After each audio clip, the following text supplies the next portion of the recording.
year I did a video, about a year ago now, I did a video on I think 4 different brands of grout.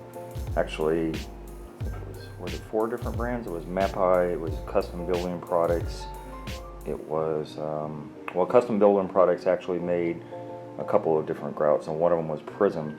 And I think in that video, Prism won out. I used some admix in addition to, so that I could kind of compare apples to apples as far as with admix and without. Since then, grouts have come a long way. Fusion Pro is one of the grouts that Custom Building Products makes now. And I called up a local tile shop owner and asked him about waterproof grouts, and he had mentioned epoxy grout, and I'm like, well, yeah, duh, but I mean, just like a grout, a customer had asked me about a waterproof grout. So he had mentioned Fusion Pro, which Custom Building Products makes. And look here, I took a cup lid from a local convenience store that has an opening for a straw at the bottom, so this is completely open, pretty good size opening too. This water has sat in here for the last 5 days, and no water has leaked through at all. It's completely dry and completely waterproof. And I was a little surprised by the result. So one of the things that I did is I also took one of these cup lids before I did this one, and this is a thicker version of this grout, and I had used some silicone around the edge because I wasn't really sure that the grout would stick to the plastic. So this has also sat for the last 5 days, and there's no water coming through at all. So when I did this one, I'm like, wow, you know, I'm probably 1/4 of an inch of grout down there, which is about typical on your tile. This is a lot thicker.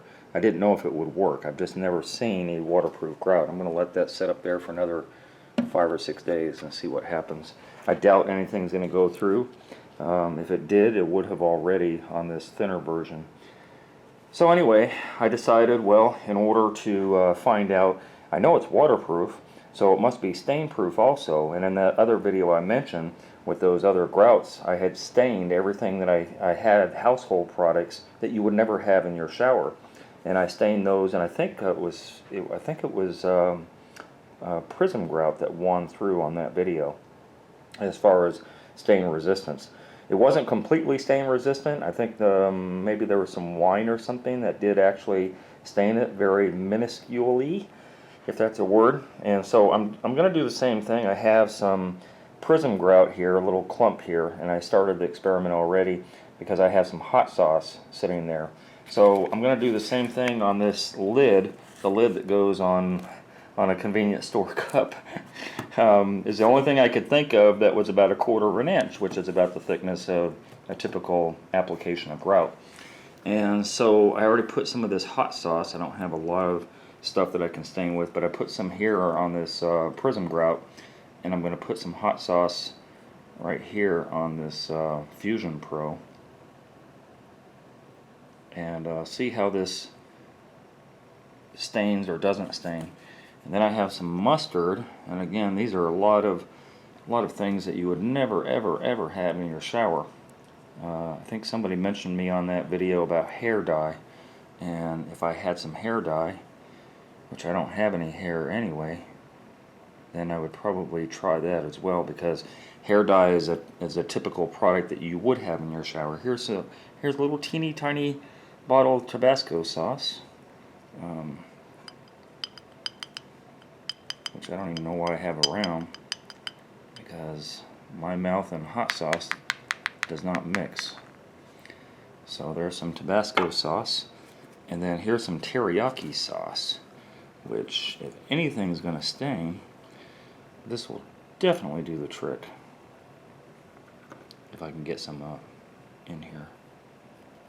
Teriyaki sauce. I think it's just seasoning. I don't know if I have any teriyaki or not. So what I'm going to do eventually is I'm going to open up this larger one here, and on this smaller one with the Fusion Pro, I'm just going to do, I think, a cutaway, or at least take the plastic portion off and see if any of this stuff went through or not. So that's teriyaki sauce. Then I have some very, very, very strong coffee. And I say that because I used coffee grounds over and over and over to get as much of this coffee ground as possible, although it doesn't look like it on video. It's a very, very strong coffee mix. And see how that does.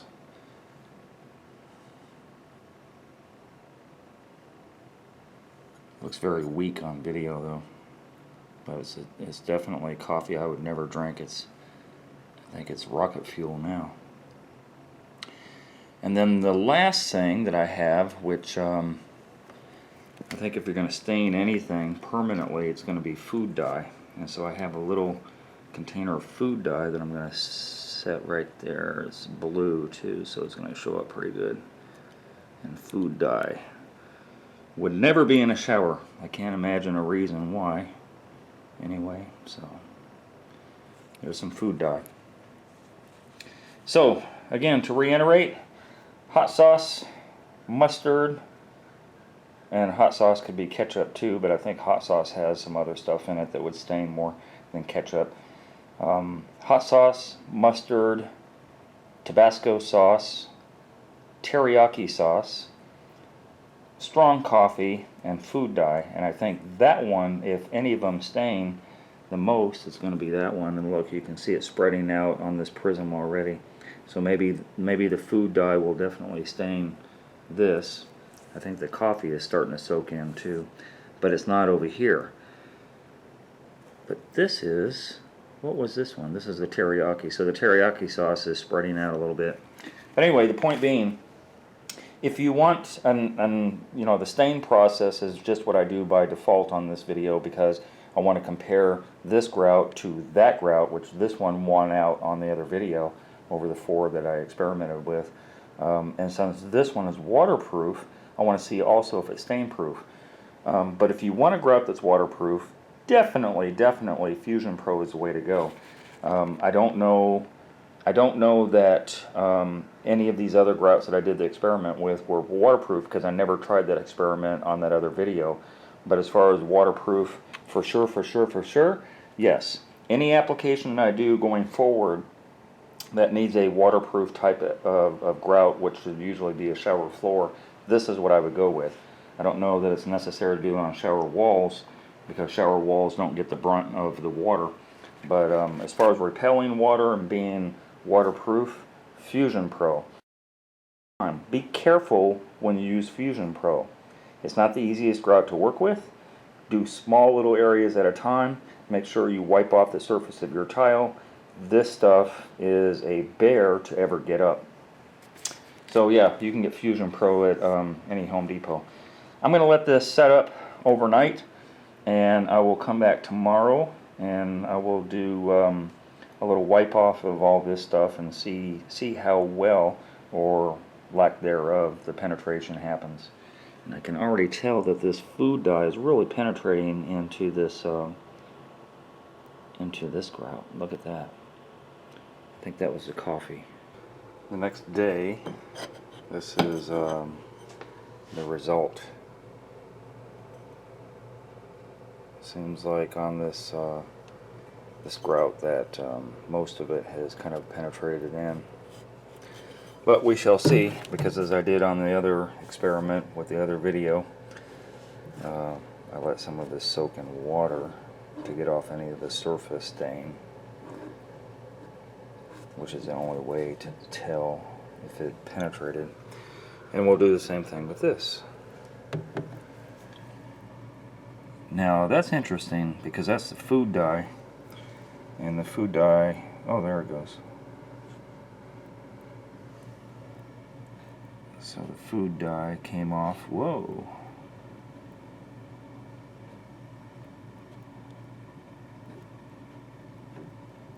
Interesting.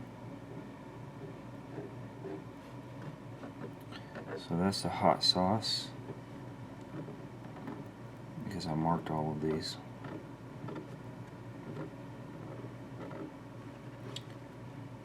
Wow, look at that.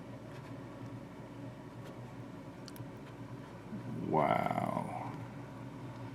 I like that result. Are you serious? Look at that.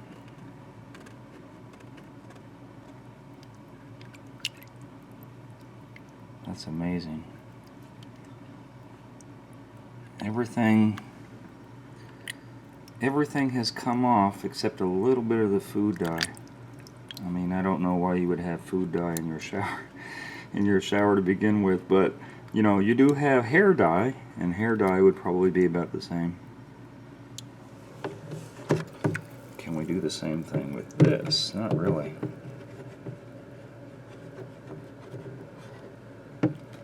Even the food dye doesn't come off completely, which is, I think, the same result I had in my previous video.